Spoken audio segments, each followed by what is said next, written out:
الله الرحمن الرحيم. السلام عليكم ورحمة الله وبركاته. ولا لها قالي وكحر الجنة الكنعيم وبعد سودا وهذا المانتين دني دعلا ذي مول بعد كشوكتين. أنت قلب وطاي قلب وعن، أنت صبح وطاي صبح وناكسن، أنت همين وطاي وناكسن. ولا لها نقالي سودا وهذا أو شرفت لي أو كحر الجنة الكنعيم وبعد ولا لها قالي أو شرفت لي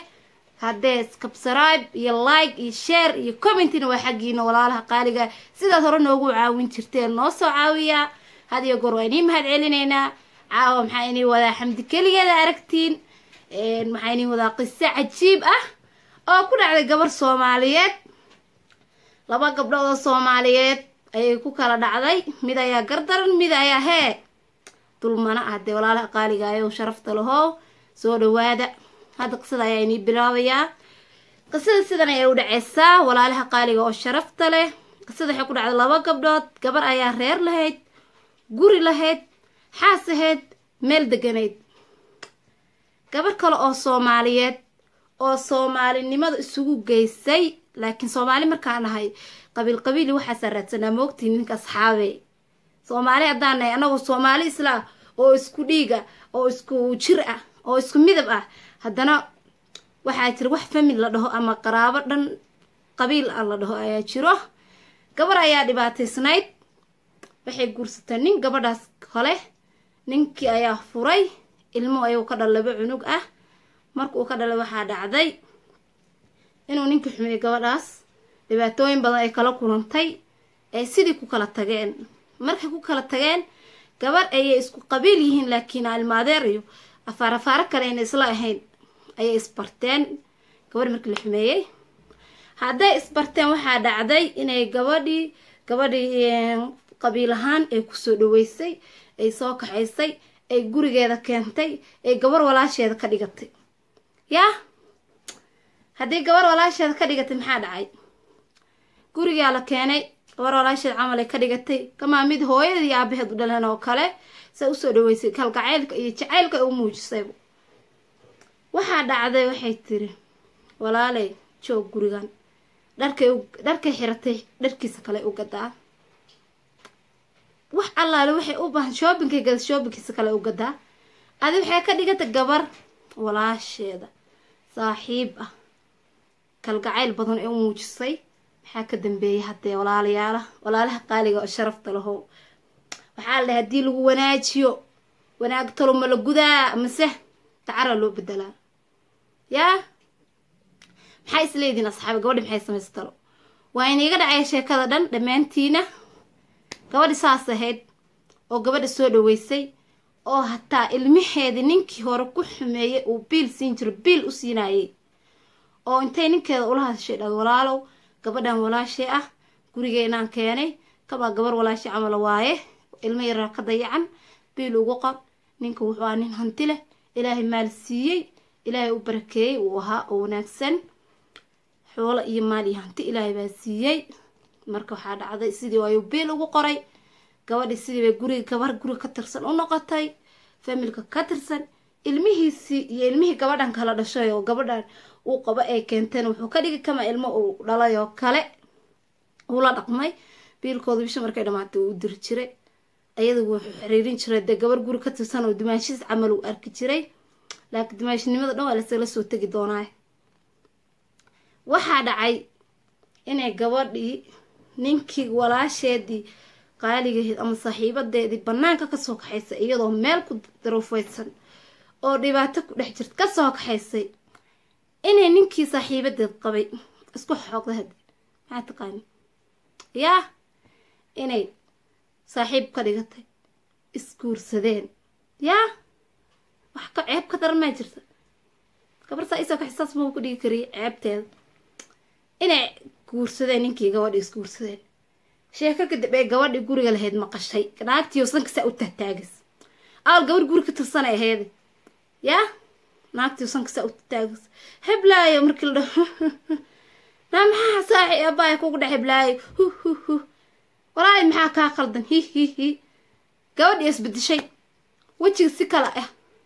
walaaltinimadii iyo kalgacaylka sii guranaayo ayaan arkay dhahday haddaan arkay waxaan ereeyay walaal maxaa qaldan maxaa iga qarinaysaa waxba xabiibti waxba waxaa dhacday inay sidii ay guriga markii dambe boorsada iyadoo la ogeyn ka qaadatay yaa ninkii waxay tiri hablaayadii la isma oga miskiin waa ilaahay waaye gabadhii walaasheedu saaxiibadan guriga keenay oo guriga ka tirsan waji bedelna waan ku arkay anoo maqana maanta boorsada guriga kala tagtay xaajiyo maxaa ka dhehaysaa waaye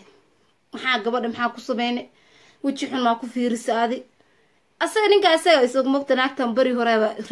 reeri la iska doontayo la iskuursaday oo nin iyo naag la isku noqdayo soo meelaha saa guri laga raadsan daal deg rabaabo yaa war ma og miskiintaane warba ma ogid adi yaa waxa dhacday sidii war tira baa kaarumaan gabadha sidii la sheekada waa maqashay sidii ayada waxay dhahday waa asaas dhacdaba wallahi gabar fiican bay saas leeyahay hadayba dhacday waxay dhahday oo saaxiibadeed naagta banaanka ka soo waday ee iskuursateen walaalo horta hor alla kuma burbursanaya dhahday nin bila aadan ayaa tahay isku markaa dhajinaayo marka iska guurso meel dab waa alxamdulillah daa guursatay dhahday walaalo gabadha iska meeba waalin waxay aragtay de wixii inayna waxba ahayn naaga shalay banaankaas ka soo wado sirteeda iyo waxeeda dhan ay ogtaayo gurigeeda ku naaxday yaa inay waxba ka qaadin ogtay moogta gabadhaas gabar caqli badan ay ahayd ilaahay ninkaasna maal u siiyay nolol wanaagsanna way ku noolayd nolosheedii wanaagsaneed iyo ilmaheeda iska haysatay naagta saas ahayd asxaabay oo guriga gabadha laga guurso oo ninkaa israaraacay isla waa gabadha marwadaheeda guriga ku horismay waalin baa waxay leedahay maalin walba warxumad waxay dhahday soo gaartay waxay dhahday gurigeeda suu u yaalaa jiif noocee u yaalo fadhi noocee u yaalo iisoo fiiriyo noo nolosha ay shala ku nool mid kasii wanaagsanayba ku noosheego yaa ilmaheed ilaahay u daayay waa u waaweynaaday barwaaqay ku nooshay ismayna waal ayadii oo duulduulays ayaa waxay samaynaysaa inayba dusha kasii korto aqalka la iisoo eego naagay u adeegsanay ka warrama taasoo kale maxaa dhihi kartiin asxaabi maxaa dhehaysiin bal gabadhan shalay banaanka kaa soo wadi walaashaa macaan bay ahayd soomaalinimo iyo harta qaraabnimona kugu soo kaxaysay iyo tolnimo ay isku dhowdihiin wax dhibaataa kumayna geynin kumayna caynin maalinka ninka guursatay oo warxuma tashiil banaanka kumayna marin adigii oo duulduul badnaa yaa oo ninka wadwadatay ninka oo isku dhajinaysood guursatay oo meel degtay oo guurso guri u dhigo meel deg lagu yiri ayaa iswaalwaalis maxaa isku waalwaale waxaa tao dhanaaba lagu ogyahay sirtaada dhanaaba gacanteeda ku jirtee yaa maxaa leeyihin gabadhaasoo kale asxaabe taasoo kale waxaan leeyahay waad dhimatay dadka afka ku taagi hana caynin gabadhan walaashaa way ku wanaajisay wanaagaadaa garan weydo xeeran weyday yaa ee ka bax oo iska daa yaa gabadhaas kale waa khiyaar gabar dad qofkii oo adig gurigaaga ku naaxay oo soo kacay uu ku raadiyo oo warkaaga raadiyo oo naaga ku raadiyo oo dhah gurigee soo fiirinoo aqal noocee u yaal guri noocee u degan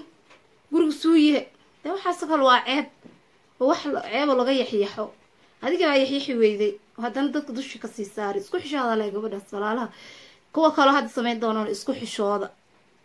ninka hush adaa iska dhiwid ninku waa waraabo nimo waa damcaaya mid yar iyo mid weynba waa damcaayaan ragga soomaaliyeedna qaarn waaye kulli iskuma wada jiraan yaa damacooda hadduu ayaga tusa inay isguursan oo saa sameeya oo gabadh saa ku sameeyaan haddana hush inaa iska raadinaa fiican maho yaa saabe walaa qisayga yaabs gabadh marka ila wadaagtay iga sheekaysa waa la yaabay aada ula yaabay bismillaahi raxmaan raxiim marka soo dhawaada qalbi furan niyad saafiya ku soo dhawaada channelkiina haddee baashii la isku caawin jirena dhac ku siiya walaalaheena qaaliga oo sharafta leh asxaabtii hore noogu joogta had iyo goor oo inii mahad celinayna idinka like-ta iyo commentiga naga dhisa asxaabta hadda nagu soo biiri doontana subscribe-ka noo saara like-ta iyo share-ta iyo commentigiina xaggiina walaalaha qaaliga oo sharafta leh hadda macsalaamo.